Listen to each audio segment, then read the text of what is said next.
আগামী দিন কিভাবে পদক্ষেপ নেবেন? কারণ সামনে বিধানসভা ভোটে আপনি দাঁড়িয়েছিলেন এই ক্যানিংয়ে, আর একাধিক কর্মীদের বুলডোজার দিয়ে ঘর বাড়ি ভাঙচুর করেছে, আবার যে মানুষের এত সাহসিকতা কিভাবে? দেখেন, ইট পোড়ালে মাটি পুড়িয়ে ইট তৈরি হয়। তো আজকে ক্যানিংয়ের মানুষ এরা জানে লড়াই কি জিনিস, লড়াই করতে জানে। তাদের উপরে যে বুলডোজার চলেছে, তাদের ঘর ভেঙেছে, তাদের বাড়ি ছাড়া করে রেখেছে, মিথ্যা কেসে দিনের পর দিন তারা জেলও খেটেছে। কিন্তু তারপরেও তারা একটা জিনিস জানে, সত্য, ন্যায় এবং অন্যায়। ন্যায়ের পর ক্যানিংয়ের মানুষ সবসময় বেছে নেয়। সেই হিসাবে আগামী দিন তারা প্রস্তুতি নিচ্ছে, আগামী দিন লড়াই করবে।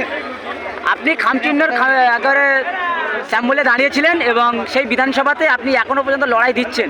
সামনে বিধানসভা ভোট কতটা শক্তিশালী হচ্ছে বলে দাবি করবেন আইএসএফ? দেখেন, আমাদের সংগঠন যেভাবে ছিল, মানুষ যেভাবে ছিল সেভাবে আছে। আস্তে আস্তে সাংগঠনিকভাবে আমাদের কাজ চলছে। আগামী দিন নিশ্চিত বিভিন্ন প্রোগ্রাম নামবে, প্রোগ্রামের মাধ্যম দিয়ে বুঝতে পারবেন যে আমরা আগামী দিন লড়াইয়ের ময়দানে আছি, লড়াইয়ের ময়দানে লড়াই। এই যে সাহসিকতা বা কি টনিক আইএসএফ খায়, তা এত মারধর করার পরে, এত অত্যাচার হওয়ার পরেও তারা কিন্তু একেবারে যে হুমকার দেখায়, যে মানে অনেক বিশাল একটা ক্ষমতা। একটা জিনিস সত্য আর মিথ্যা, যে অন্যায় করেনি তার উপর অত্যাচার হয়েছে সে আরো মজবুত হবে। যে অন্যায় শুধু অন্যায়ের সাথে নেই, অন্যায়ের রাস্তায় নেই, ন্যায়ের সাথে আছে, ন্যায়ের পথে আছে এবং মানুষের অধিকার পাইয়ে দেওয়ার লড়াই আছে। সুতরাং এদের মনোবল সবসময় অটুট আছে, অটুট থাকবে। এদের মনোবলকে কেউ কোনো শক্তি দুর্বল করতে পারবে না। সামনেই বিধানসভা ভোট, কর্মীদের জন্য কি বার্তা দিতে চাইছেন ক্যানিং বিধানসভাতে? কারণ ক্যানিং একটা মারাত্মক জায়গা আইএসএফের। একটা জিনিস হচ্ছে, কর্মীরা তারা রেডি হয়ে আছে। কর্মীদের একটাই অন্যায়ের এই দুটো পথের মধ্যে আমাদের চলতে হবে। মানুষের অধিকার যারা তাদের অধিকারকে পাইয়ে দেওয়ার লড়াই থাকতে হবে। আজকে বাংলা জুড়ে যে সাম্প্রদায়িক সম্প্রীতি বিনষ্ট হচ্ছে, যারা করছে তাদের বিরুদ্ধে রুখে দাঁড়ানো যায়, তার প্রতিজ্ঞা নিতে হবে। যারা সম্প্রীতি নষ্ট করতে চাচ্ছে তাদের বিরুদ্ধে রুখে দাঁড়াতে হবে। এই বার্তা এখান থেকে আমার কর্মীদেরকে দেব এবং সাথে সাথে কর্মীরা সজাগ আছে। তারা বাংলার সম্প্রীতিকে যারা নষ্ট করতে চাচ্ছে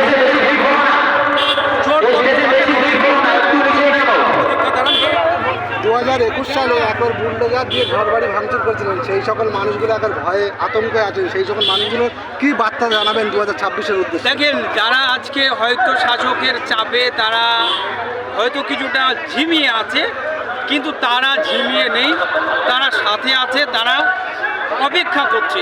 আমরা আগামী দিন রমজান শেষ হলে আমরা বিভিন্ন কর্মসূচির মাধ্যম দিয়ে আমরা যখন রাস্তায় নামবো, দেখবেন আমাদের সাথে যারা ছিল তারা সহ যারা বর্তমান শাসকের সাথে রয়েছে তাদের থেকেও বহু মানুষ ভেঙে আইএসএফের সাথে আসবে। কারণ আইএসএফ সেই রাজনীতি করছে, মানুষের অধিকার পাইয়ে দেওয়ার রাজনীতি।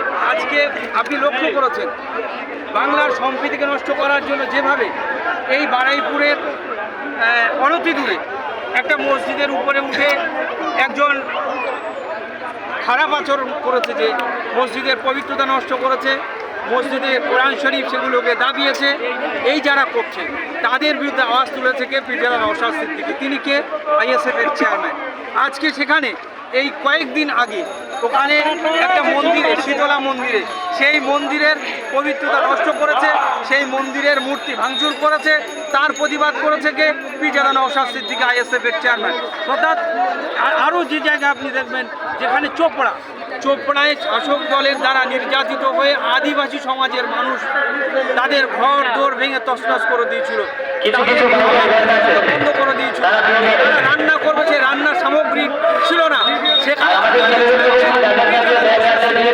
তিনি সেখানে চাল ডাল সংগ্রহ করে সেখানে রান্নার ব্যবস্থা করে একাধারে কয়েকদিন সেই সমস্ত বস্ত্রহীন মানুষদের বস্ত্র দিয়েছে, অভুক্ত মানুষদেরকে খাদ্যের ব্যবস্থা করেছে, আদিবাসী তাদেরও।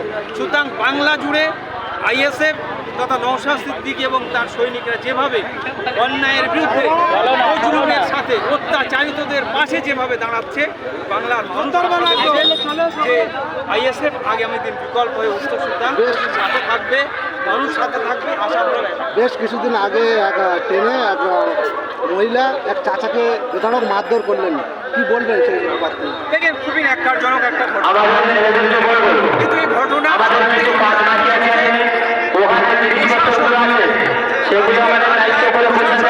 জায়গায় দাঁড়িয়ে একজন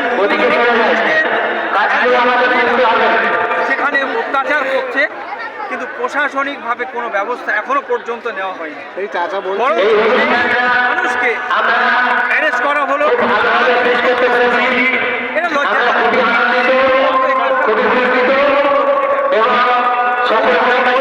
আমি মোবাইল চালাতে শুরু হয়ে গেছে, সেই চাচা জানে না 30 মিনিটের ভিডিও হয়েছে, সেই প্রমাণও দিচ্ছেন, তারপরেও সেই চাচাকে বেধড়ক মারধর করেছে। দেখেন একটা জিনিস হচ্ছে, বাংলায় বিজেপিকে যারা জায়গা করে দিয়েছে, এই শাসক দল তৃণমূল কংগ্রেস, তারা বিজেপিকে ডেকে নিয়ে এসছে।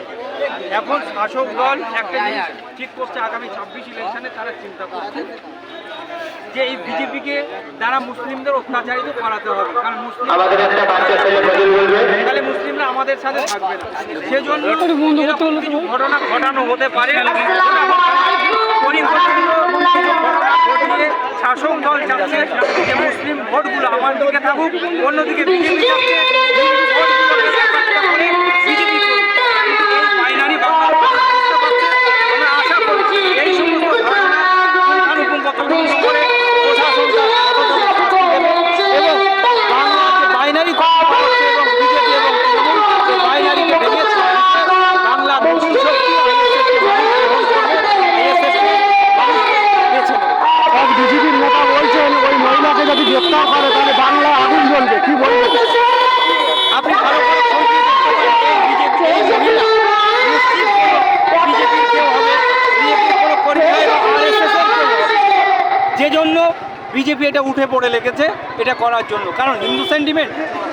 কারণ এখানে আমার যে বোন আরজি করেন, যে বোনটা নির্যাতিত ছিল, তিনি ছিল তার হিন্দু পরিবারের সন্তান, তার বিরুদ্ধে